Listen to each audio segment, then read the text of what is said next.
হব পাৰে কোনো গাভৰুৰ হোক ভৰা কথা, হব পাৰে কোনো আইতাৰ নিখাৰ সাধু কথা, হব পাৰে কোনো ৰং মনৰ কঠিয়া তলিৰ ব্যথা।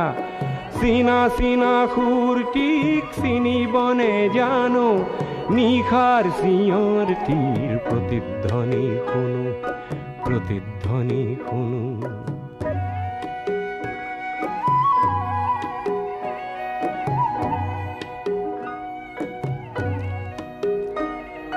শেষ হ'ল কোনো গাভৰুৰ শোক ভৰা কথা, শেষ হ'ল কোনো আইতাৰ নিশাৰ সাধু কথা, শেষ হ'ল কোনো ৰং মনৰ কঠিয়া তলিৰ ব্যথা। চিনা চিনা সুৰটিক চিনিবনে জানো, নতুন চিঞৰটিৰ প্ৰতিধ্বনি শুনো।